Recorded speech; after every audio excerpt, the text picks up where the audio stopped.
there are 4 types of ground.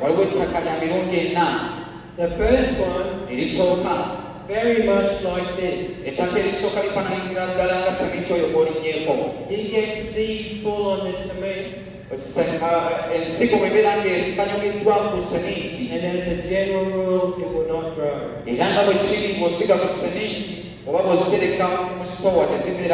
So if our hearts are like this cement, then we are not going to produce the promises of God in our life. Don't let your heart be like this cement. The second type of ground that we see, I think, is stony ground. Okay. Who's worked on stony ground in their fields? Who has worked plowed with stony ground?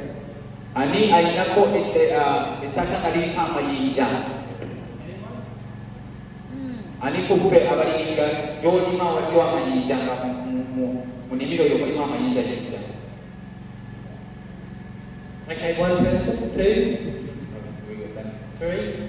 Okay, I'll give you my experience. Up until I was about 19, 20, I grew up on a sugarcane farm. Now we, on different parts of the farm,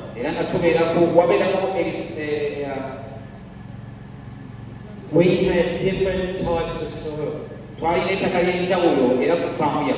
Some of our farm had rich, dark soil.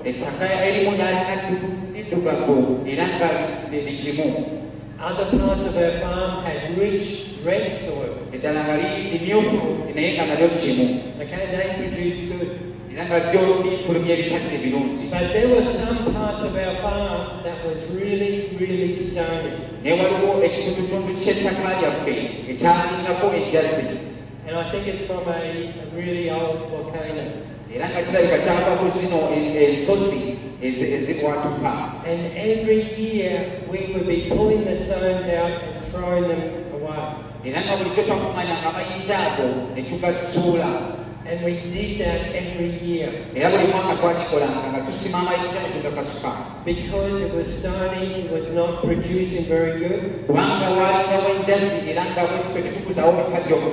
It caused damage to the machinery.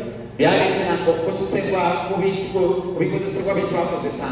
was not a very good area of our farm. But this is what I believe. Even if we have stony hearts, then we can change the condition of our heart. We can remove those spiritual stones in our heart. We can deal with pride. We can deal with strife. We can deal with unforgiveness.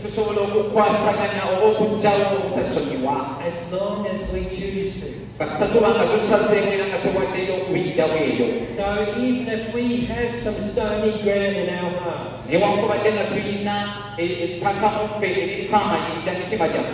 by submitting to God, by giving our heart to God, and changing our ways,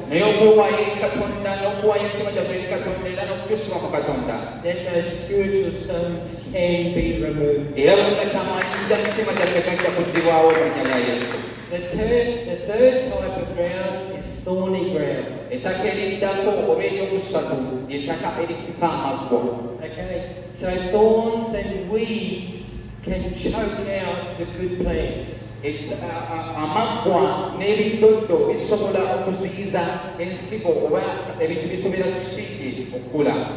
On our sugarcane farm, we had a type of grass that grew as high as the sugarcane nga kukulira ddala ne buwanvuwa ne busingako n'ebikajjo and was as tough as the sugarcane. era gwalinga mugumu nga gusinga ne ku bikajjo. And the problem with that grass, Era obuzibu bw'ogwo omuddo if we kept on letting it grow, bwe gwe twagulekanga ne gukula it would take over and displace the sugarcane. gwagenda mu maaso ne gwenyolera ku bikajjo oba ne gubeera mu bikajjo ne gujjamu ate ebikajjo ogwo ne gukula. And then at harvesting time, we would not get a very good crop. Era mu kiseera ky'okukungula tutasobola kungula bikajjo birungi. So on hot summer days, I would have to go and hoe that grass out. Era mu biseera ng'ebyomusana nga tugenda ne tukulima ne tuguggyamu.